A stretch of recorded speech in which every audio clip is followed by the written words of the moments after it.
Good morning and welcome to the Early Access to Incoming Student Data Tools for Schools webinar hosted by the Office of the State Superintendent of Education. My name is Christina Beal. I'm the Director of College and Career Readiness at OSSE, and I'll be walking you through this morning's webinar with the help of some of your colleagues, some of my colleagues, including Jennifer Norton, Jennifer Carpenter, and Annette Thacker-Bartlett from the Division of Teaching and Learning at OSSE, Anu Proditor from the Division of Data Assessment and Research, Janae Eason, who works with me in the Division of Post-Secondary and Career Education, and Amy Dudas from RAISE DC, among others.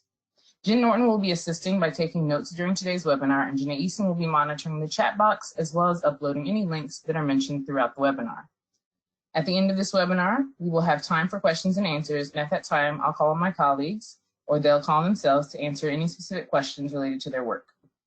This training is for those folks who are POCs for or interested in working with English language learners, students with disabilities, and those who work with exiting 8th graders, incoming 9th graders, and or any students that transition into your LEA at the high school level, and the data of all of these students. We are likely to have data managers, school counselors, heads of school, principals, EL coordinators, coordinators for students with disabilities, and more folks on the webinar. Because this is the first time these three applications are being presented together, I do want to call out that some participants may be more familiar with one application over others. We hope this will be a learning year for LEAs to determine how their teams can best gather and use these data sets internally to plan for and support incoming students. We welcome you and thank you for joining us today. Right now, you are all muted, and we'd like you to note your questions throughout the webinar in the chat box, and one of our co-hosts will tag team answering your questions. And then at the end of this training, we will have another chance for Q&A. Please use the chat box located on the right-hand side of your screen for comments or questions. I also want to note that this webinar is being recorded. We will send an email follow-up by the end of the week with information on how to access the recording and other materials mentioned during this session.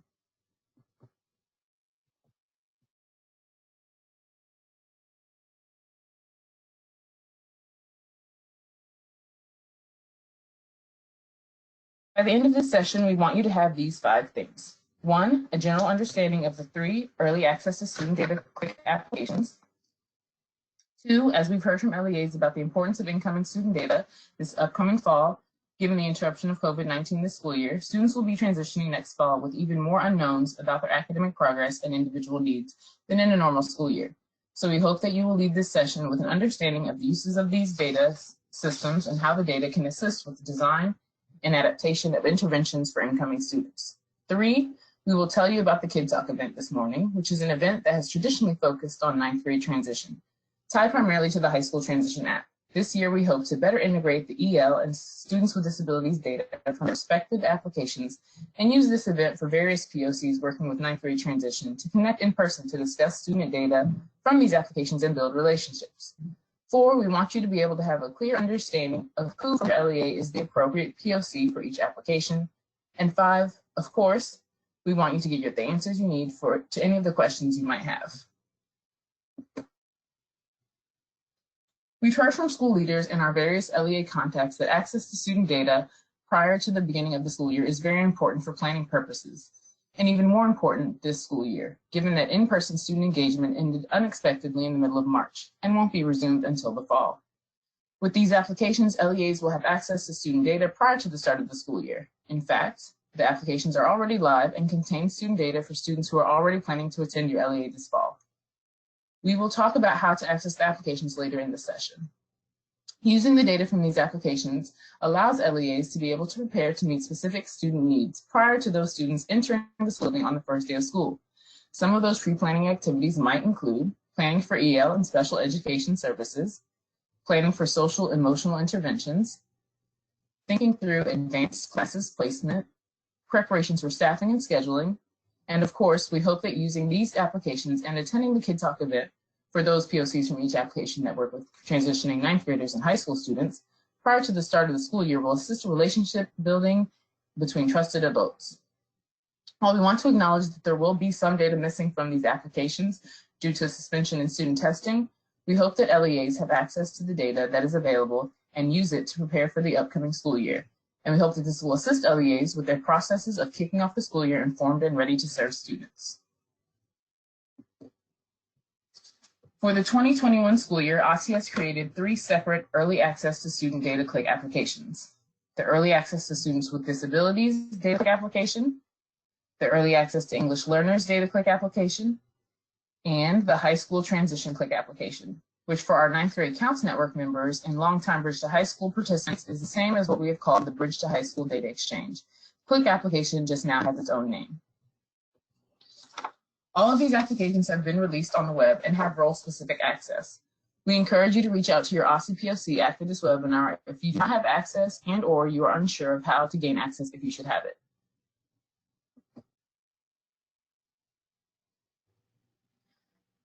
Access to each application is tied to the role that you play within your LEA, and there are some roles at LEAs that have access to all 3.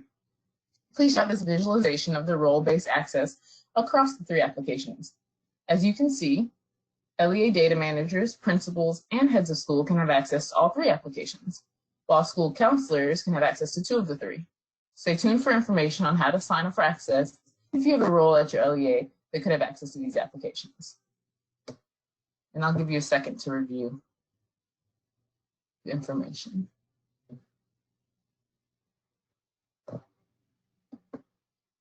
Now, I'm going to hand it over to my colleague Annette Thacker-Bartlett to discuss data privacy reminders and resources.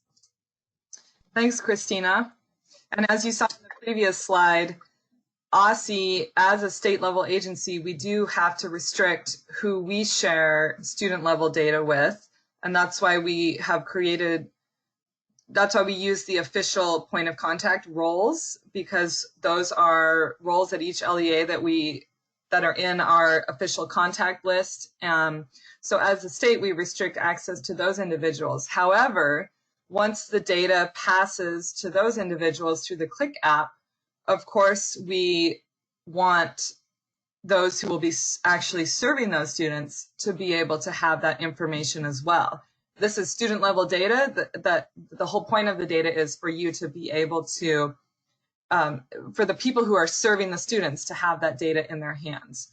So OSSE does not prescribe what you do, exactly what you do with the data once you download it or export it from the Qlik app. However, we want to give you a reminder and strongly encourage you to make sure that your LEA and school are following your own data privacy practices in how you share that information with one another. So there will, we do have here a few resources that can give you a refresher on student data privacy, some from the federal government, and also a document about how OSSE makes sure that we are following the student data privacy laws. But just a reminder that only those who are in eSchool Plus listed as an official point of contact will have access to the actual Qlik app. However, we encourage you as an LEA in a school to work together to share that student level data in a safe and private way with all the other school staff who will be serving those students so that you can use it to plan. Thank you. Thanks, Annette. Now let's get into discussing each of the 3 applications, and we will start with the Early Access to Students with Disabilities Data Qlik application. This application provides a preview of student-level data for students with disabilities, including eligibility and individualized education program start and end dates, special education and related services details, dedicated aid and assistive technology needs, transportation information, and indication of prior receipt of IDEA Part C services. The targeted users for this application are LEA Data Managers, heads of school, principals, special education points of contact, and early childhood transition coordinators. Now let's move to our second application. The purpose of the Early Access to EL Data Qlik application is to provide a preview of student-level English learner-related data for all of the students pre-registered in the LEA. This application allows LEAs to plan and prepare to serve the student population. This application provides a preview of key student-level English learner-related data that is critical for serving EL students effectively, including a student's current and historic EL status, screener date, which is new, access composite and domain scores, the access growth target, the re-identification of a student as EL, and also lets the app user know if the student was ever EL. New this year, all historic access scores, and finally, Also new this year, the app will provide PARCC ELA and math scores. Please note that the access scores above are from the 18-19 school year and that there will be access scores for the 19-20 school year, but we have not determined a new date due to COVID-19. As soon as schools are able to return all paper-based materials to DRC, they will begin scoring paper-based assessments in order to create the data file. We will continue to have ongoing conversations with WIDA and DRC to create a solid plan for DC. Access to this application is available to all LEA data managers, heads of school, principals, Access for ELL's 2.0 coordinators, EL coordinators, and new this year, the application is also available to counselors and enrollment audit POCs. The third Qlik application we will discuss today is one component of the Bridge to High School Data Exchange, which was created by schools, for schools, to better serve students transitioning to high school. The data exchange includes the High School Transition Qlik application and Kid Talk, both of which we will talk about today, as well as the 9th grade Outcomes Qlik application, which provides loopback data back to middle schools. We will save discussion of that third component of the exchange for another day.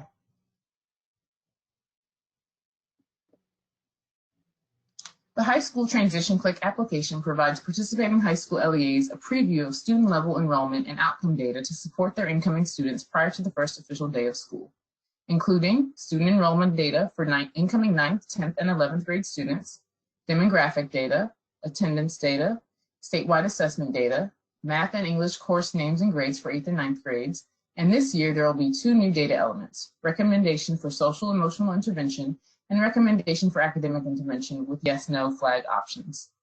Targeted users include LEA data managers, heads of school, principals, and counselors. This application is released in 2 phases. The Phase 1 release has taken place and provides all of the OSSE provided data to the LEAs. The Phase 2 release will include the data provided by participating middle school LEAs and includes math and English, course names and grades, and relevant scores. This release is planned for August 4th, 2020, but may be earlier or later depending on the state of school openings this summer. Stay tuned. If you have specific questions as you start to dig into your LEAs or school's data in the application, please feel free to reach out to the program's manager, Ms. Janae Eason. We will make sure you have her contact information if you don't already have it by the end of this week.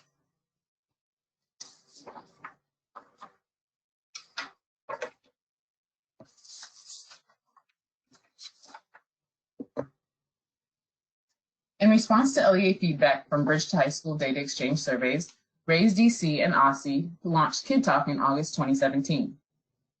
The Kid Talk offers representatives from middle and high schools an opportunity to connect in person to review 8th grade data and offer insights to guide student-specific planning for rising 9th graders, launch ongoing working relationships between middle and high schools to continue to support shared students throughout their freshman year, and new for this year, we are including POCs from the other 2 applications from participating middle and high schools to attend the Kid Talk in school teams of counselors, school leaders, EL POCs, students with disabilities POCs, and other relevant folks to discuss the relevant transition data. Please note that we are still in the planning stages regarding the date and format of this year's Kid Talk given current social distancing guidelines and the typical format for this program. We will be in touch regarding updates on this event as we have them. Stay tuned for more information on that from the program's manager, Ms. Janae Eason. If you feel like you may be interested in attending, please visit the link that Janae is dropping in the chat box now.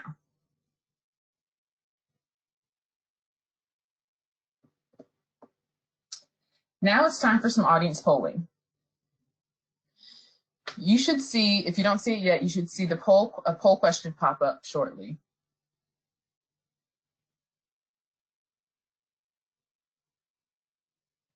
The first question is, which apps have you used before? Please select all that apply.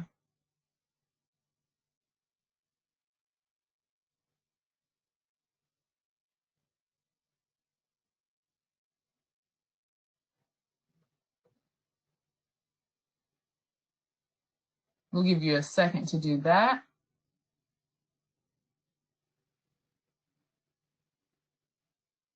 Annette, can you share some of the poll results if those are ready? it looks like we have most of our users are using the Early Access to Students with Disabilities Data Qlik application, and then the Early Access to EL Data Qlik application, and then last, the High School Transition Qlik application. We got to get more of you guys on the High School Transition app. That's what it looks like to me. And then there's a fair amount of people that use none, and we hope that you guys will get signed up today or figure out how to do that. We'll help you figure out how to do that. All right, and now for number 2. For those of you who have used these applications, what are the key benefits to having early access to this data? You'll see your options below, and if you have other benefits to share out, please feel free to write those in the chat box.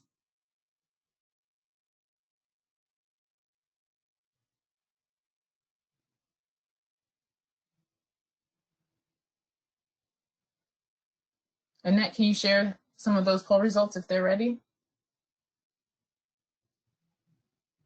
Just giving people a few more seconds to vote.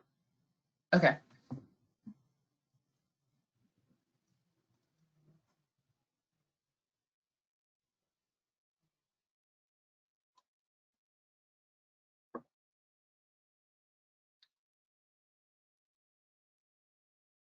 Wow, it looks like people use the data from these applications mostly for creating a schedule for EL and students with disability services, then determining additional information needed, planning staffing, and finally to set initial language and academic goals. That's great.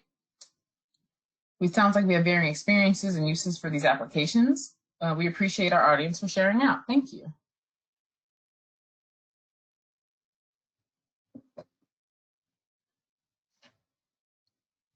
We are now excited to engage some of our practitioners to share out about their experiences using the applications. On the line with us today to participate in our first ever virtual panel, we have Julie Holt from E.L. Haynes Public Charter School, who has experience using the Early Access to Students with Disabilities Data Qlik application. Julie is the Director of Special Education at E.L. Haynes. We also have Leandra Gonzalez from Paul Public Charter School, who has experience using the Early Access to EL Data Qlik application. Leandra is the EL coordinator at Paul. And finally, Courtney Miller is with us from Thurgood Marshall Academy, and she has experience using the High School Transition Qlik application. Courtney is the Dean of Students at Thurgood Marshall and has also attended Kid Talk. She will also share out about that experience. Thank you for being with us today and being willing to share out about your experiences. Now let's get started with the panel. I'll read the questions aloud and then call on folks to answer. Please go ahead and unmute yourselves, panelists. First, let's get started talking about promising practices. In your roles, when do you find these applications most helpful, and what kinds of insights do they highlight? Leandra, do you want to get us started?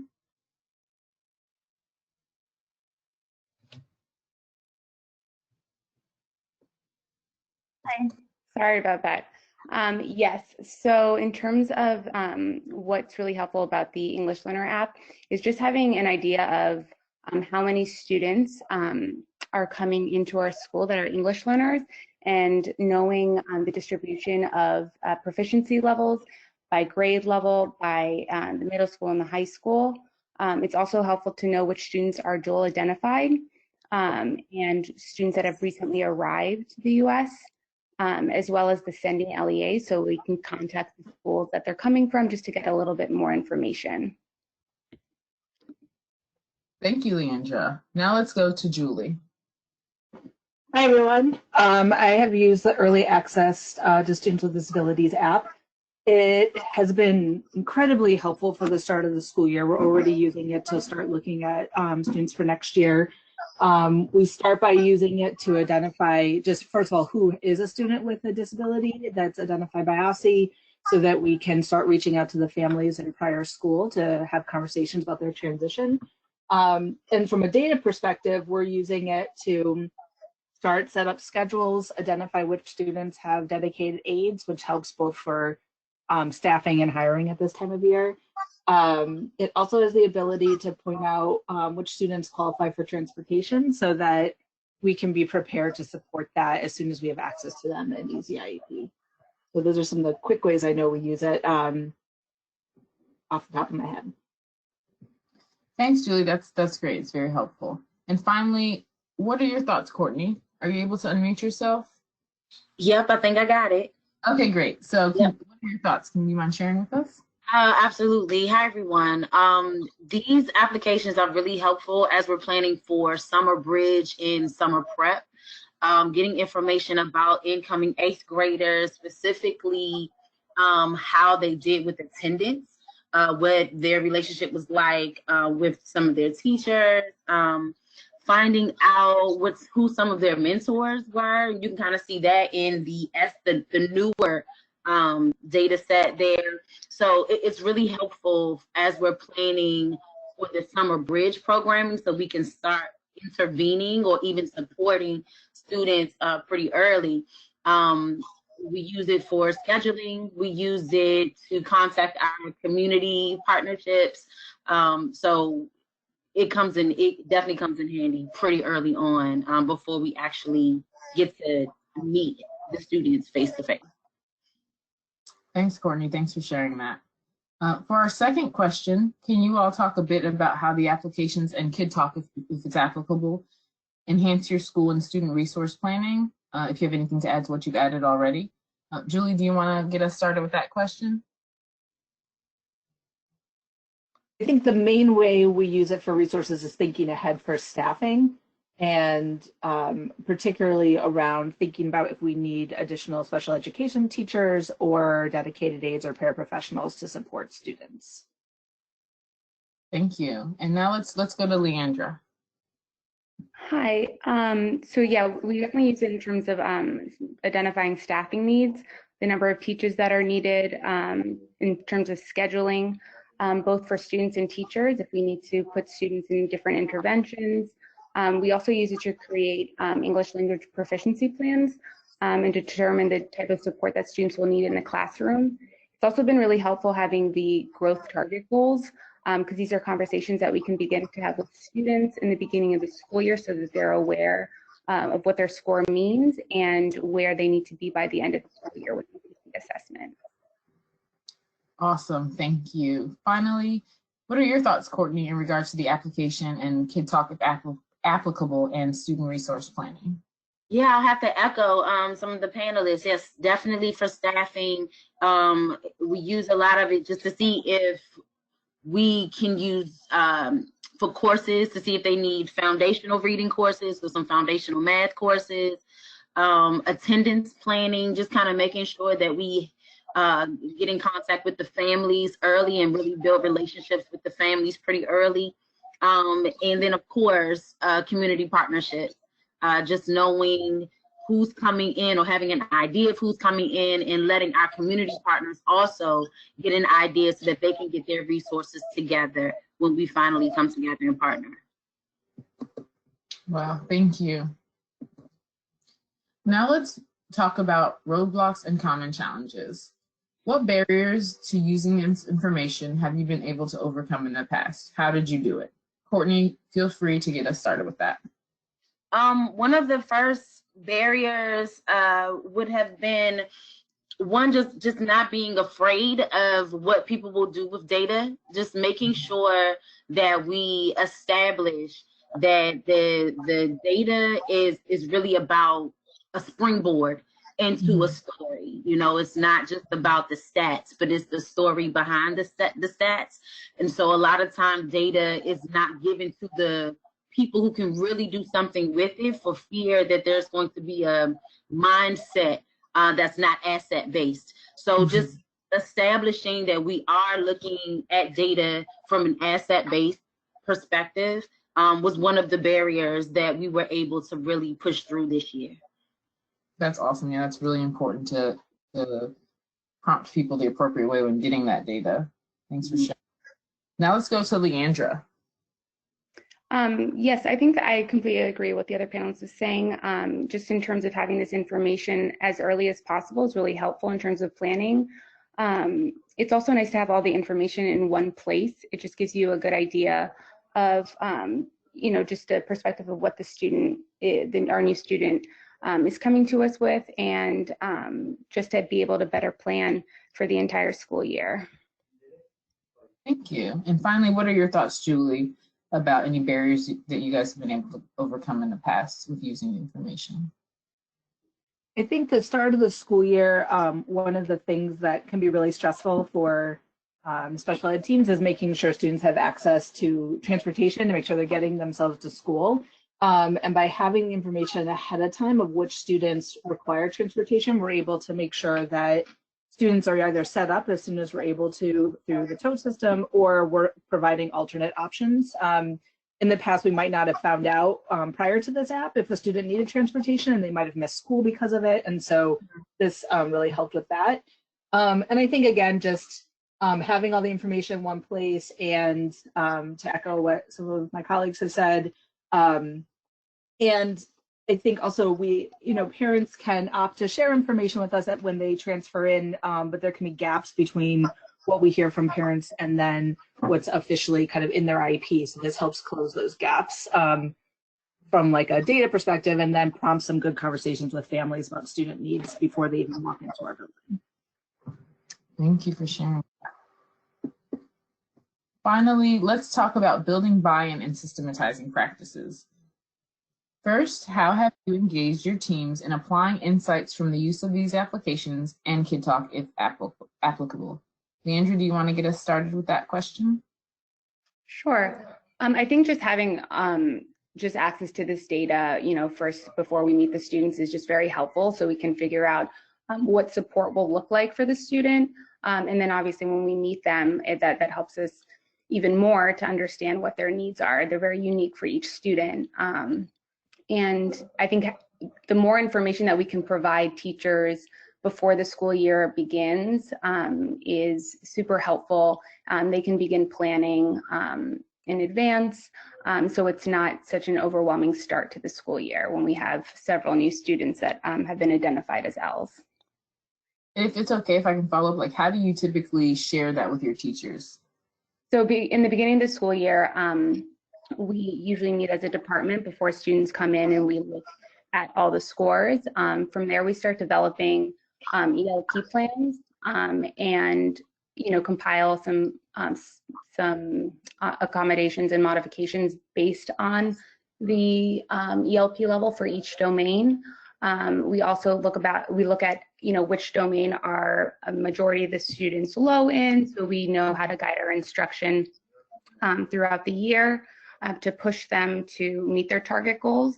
And it's also helpful for general education teachers when we meet with them as department to kind of begin those conversations so that they're aware of what their classroom will look like and what type of support they will be required to provide our English learners. Great, thank you for sharing that. I think it's important for people to hear like practical application of how you do those things. That's awesome, thank you. Now let's go to Julie. Can you talk about how you engage your teams in applying these insights from the applications? Yeah, I think at this point it just feels so much part of our process that I don't think I have to work on buy-in at this point, because we have assistant directors at each of our schools who just really appreciate having the information. And so what I do is I export the information, and then I'm sharing it with our assistant directors, and they're the only ones that have access to it. But then from there, we're sharing information out to either our data team or our ELL colleagues, at least at this time of year.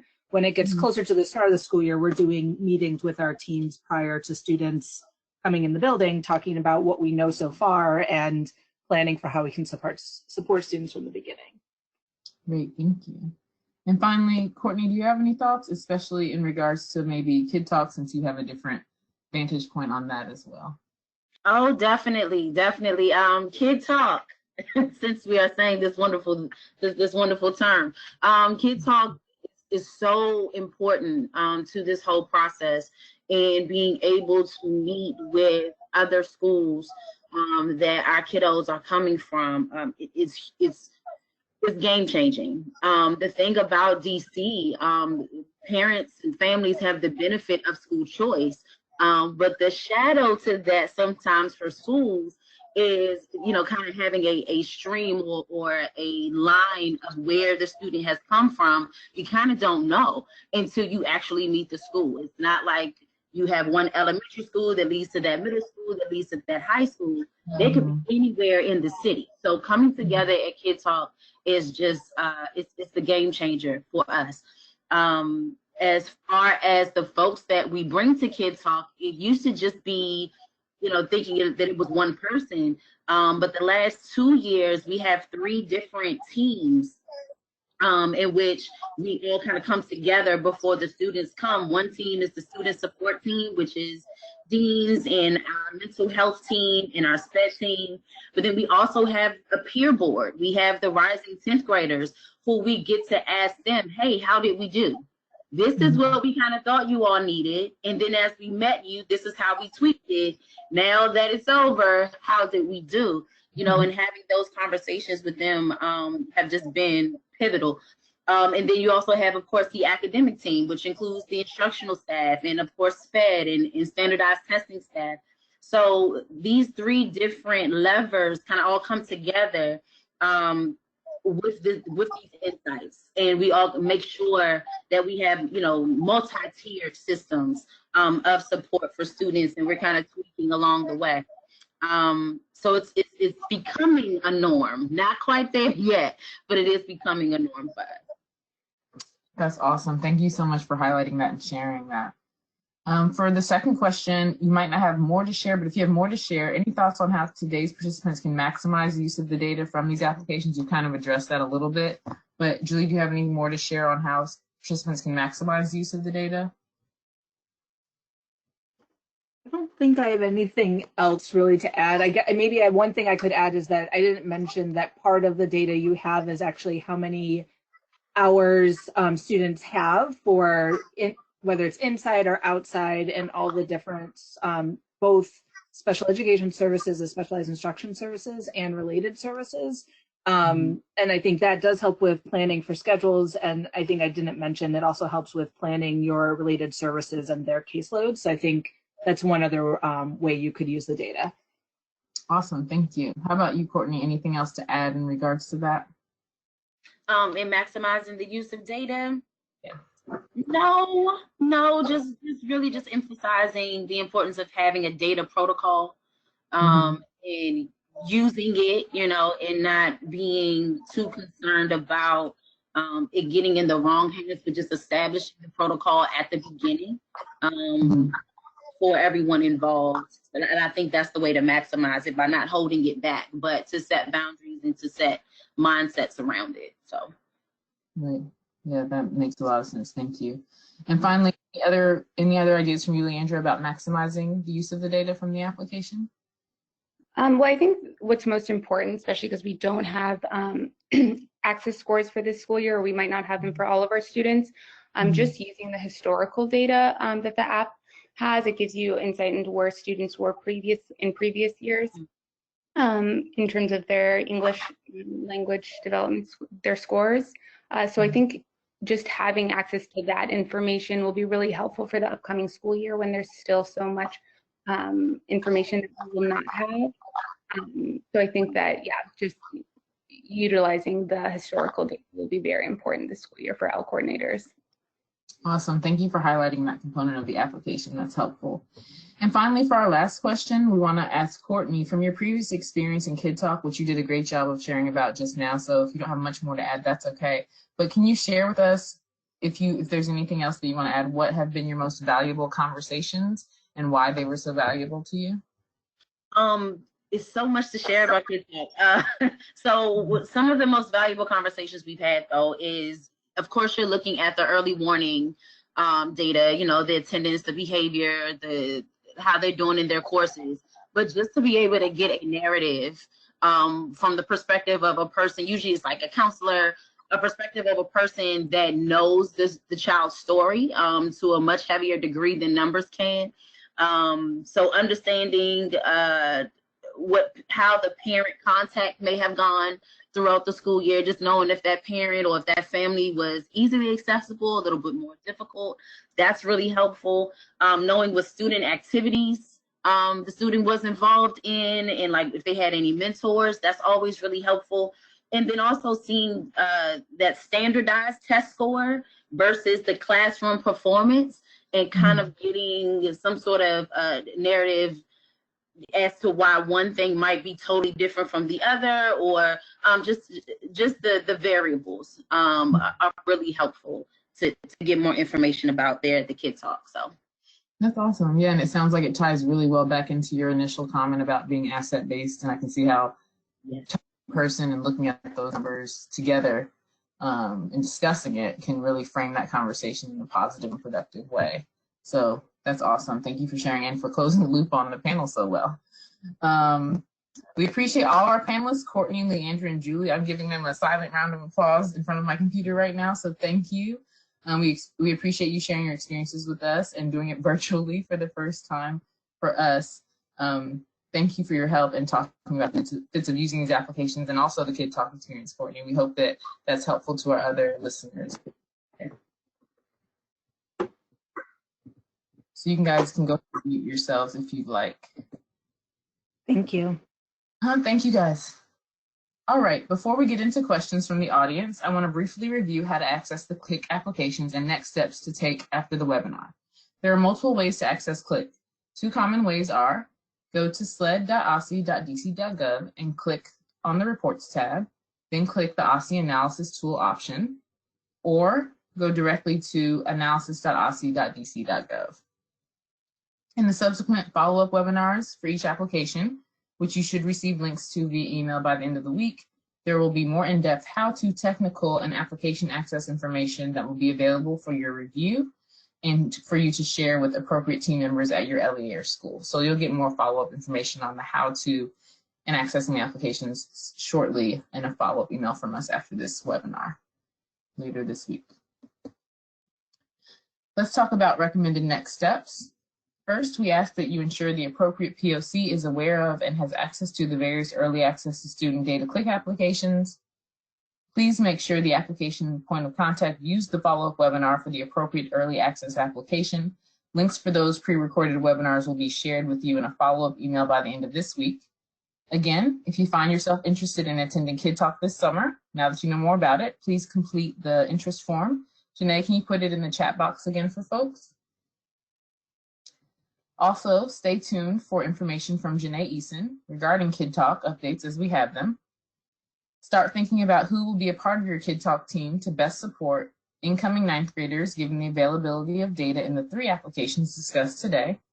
And finally, please feel free to reach out to Annette Thacker-Bartlett at annette.thacker@dc.gov if you have any questions or concerns and/or to direct you to the appropriate early access to student data application manager.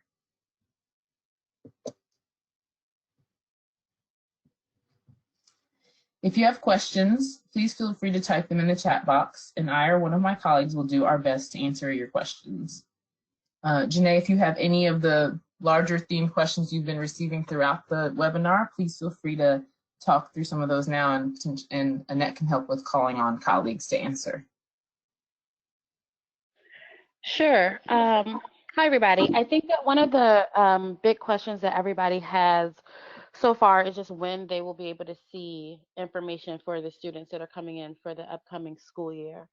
I'm not sure if anybody wants to take that.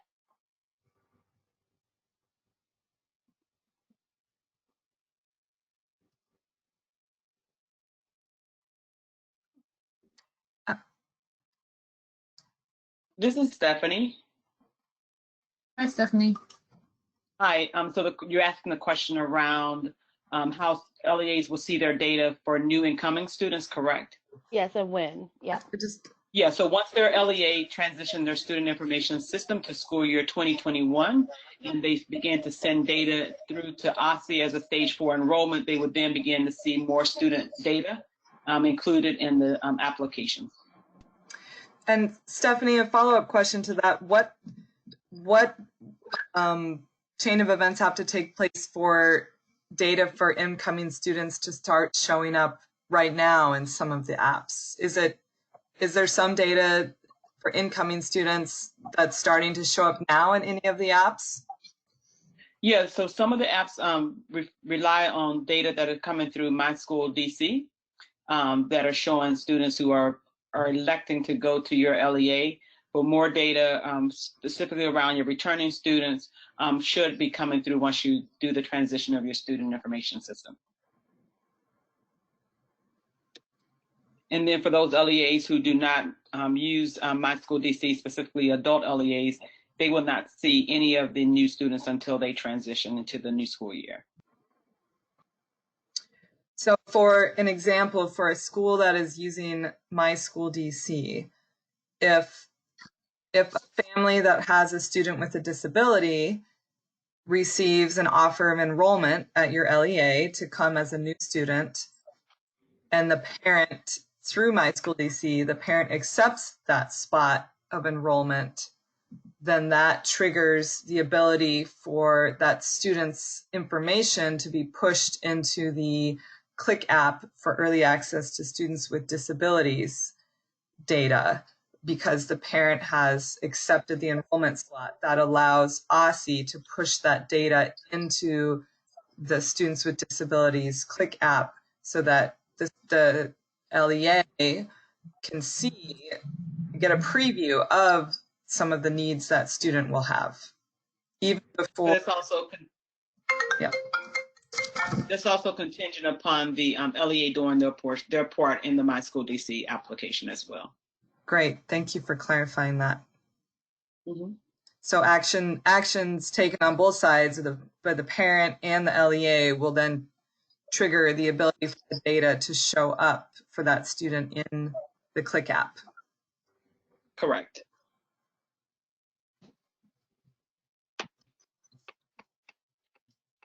All right, thank you. Janae, were there any other common theme questions throughout? Are there any questions popping up now? I think the only other common theme question is probably has a bit of a variable answer, but just when we can, or sorry, where we might see gaps in data due to COVID-19. I see somebody just answered that question for that person. And so the answer is just that those decisions aren't final yet, and so we won't be able to assess that at this time.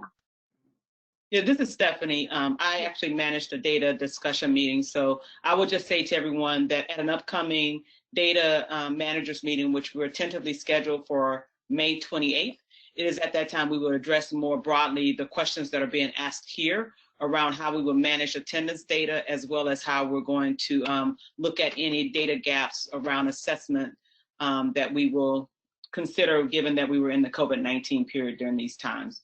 So those things will not be answered here. Those things are more best addressed at a data managers meeting, which is tentatively scheduled right now in the training registration site for May 28th. Great, thank you, Stephanie. Janae, anything else?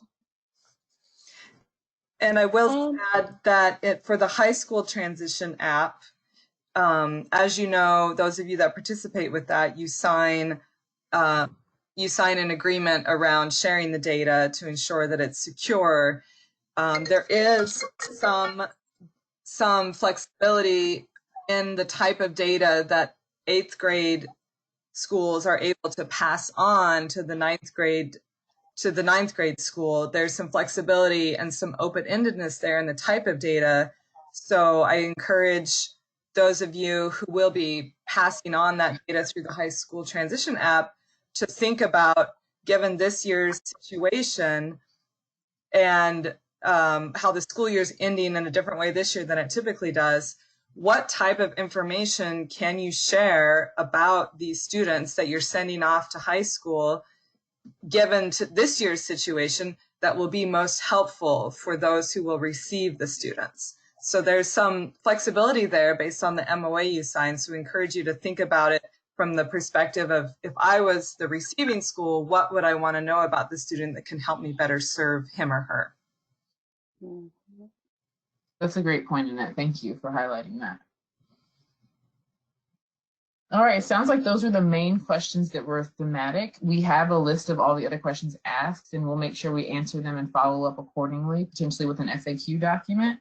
So if we didn't get to your question during today's webinar, we'll make sure to follow up to make sure you get the answers you need. If you have any feedback or comments you'd like to provide regarding today's webinar, please feel free to write those comments in the chat box now, and we'll take note and use that information to improve other materials we are producing for this initiative in the future. So go ahead and you can please feel free to write some comments to us about any feedback, anything you think we need to know. And thank you so much for participating in today's webinar. We hope that you've learned something new today and that you'll reach out to us if you have any questions or concerns. And we look forward to continuing to work with you to serve our district students. And here's our information one more time, particularly Annette, if you have any big follow-up questions or you don't have a PSC that you know. And also be on the lookout for that follow-up email to come towards the end of this week, because we will be sharing in that follow-up email links to 3 free recorded trainings, 1 for each of these Qlik apps that are user trainings. We will actually go in and show you how to navigate each of the apps and give you tips for more of the technical side of accessing and exporting that data that you find there on students. So stay tuned for that email coming towards the end of the week with those links to those user trainings for each of the apps. Yes, and thanks again to all of our panelists and all of our OSSE staff. We appreciate you joining us and helping out during this time. And let's start this. I know we want to end the school year strong. Let's also think about starting it strong too. So have a great rest of the week.